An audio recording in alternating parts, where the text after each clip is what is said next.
So it looks like we're going to be getting the Galaxy S23 FE later this year. Stay tuned.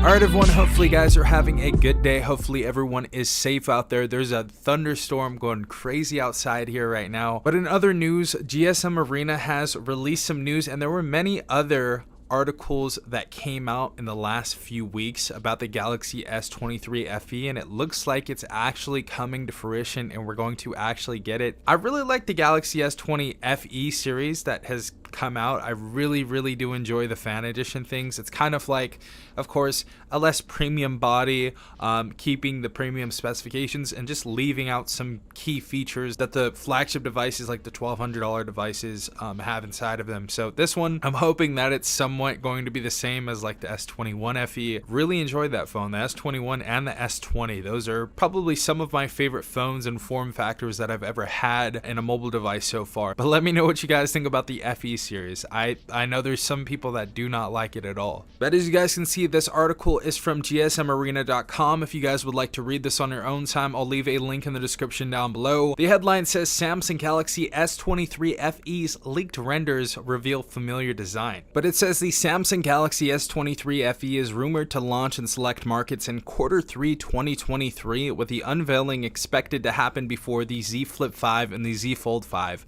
And of course, all of this discourse that was happening online this last few days or this last couple weeks, it didn't release. It did not release yet. So hopefully it's still going to release. Let me know in the comments section down below if you think it's going to release. I know a lot of people were saying that it's definitely going to release still.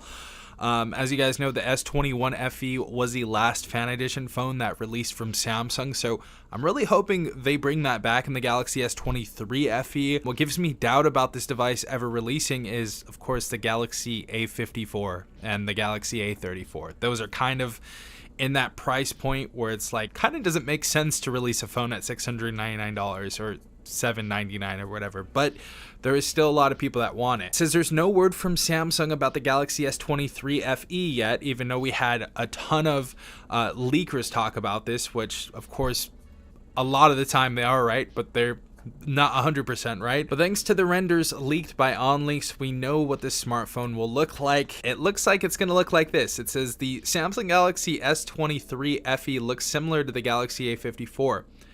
And just as we were talking about the Galaxy A54, a device that I believe released at like $449, kind of weird to put this in between the Galaxy A54 and the Galaxy S23. I don't know if it's just me, but it looks like it's the same dimensions, 158 by 76.3 by 8.2 millimeters. It's built around a centered punch hole display and sports triple cameras on the rear. It says the Galaxy S23 FE features the volume rocker and power button on its right side frame, with the USB-C port at the bottom flanked by a microphone and speaker grill. Up top is another hole, which could be for the secondary mic, since the Galaxy A54 also had it in the same position.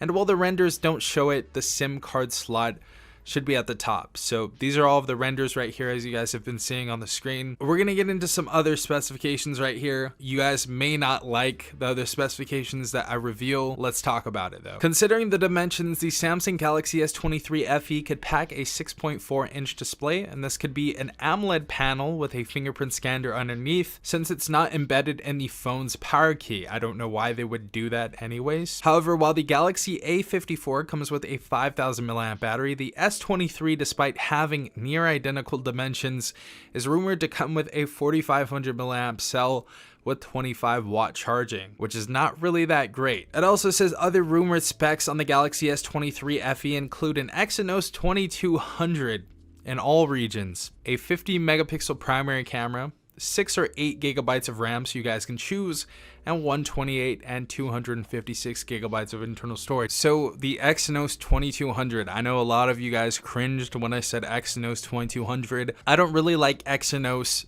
processors compared to Snapdragon processors, and I think you guys already know this. Snapdragon tends to be a little bit better and more efficient with their processors. And looking at this as a fan edition device and seeing we already have the Galaxy A54 device out, it doesn't seem likely that this is coming out. Number one, because it's kind of past already the Z Fold 5 and the Flip 5. I also hope it comes out. Side note, I hope it does come out. But also the Exynos 2200 chipset. As you guys know, in the past, like the Galaxy S20 FE and the Galaxy S21 FE, the big thing was like, we're going to cut down on the cameras a little bit. We're going to cut down, of course, on the premium body build, but we're going to have the same specifications or near the same specifications, and we'll take out some other key features that are in the more premium range or whatever. We had the Snapdragon 865 processor in the Galaxy S20 FE. We had that type of processor inside of there. So for them to downscale it from like what they did with the original S20 FE and the S21 FE and just give us an Exynos processor, kind of weird. So I believe one of these two things is going to happen. These are my two guesses. Either one, it's going to release and it's only going to release overseas and somewhere like India, South Korea, or somewhere that's not in the United States, or it isn't going to release. You know, I just really don't like that we would have the Exynos 2200 inside of here, when in the past we've had the same processor in our FE edition, just downscaled features and downscaled build. That's really the only thing that was missing, and then obviously a decent price. I think the Galaxy A54 is just too close in price for this to happen, but also for them to put the Exynos 2200 in there just doesn't make sense compared to what they did in the past. But let me know what you guys think. I think even if they released it in America, there would be so many other devices that people could pick up that have better processors, of course. But I know a lot of people are fans of the fan edition, so maybe a few people will buy it. But let me know what you guys think. Is it going to release? Is it not going to release? Sound off in the comments down below. But hopefully you guys have a great rest of your day. Hopefully you guys stay safe.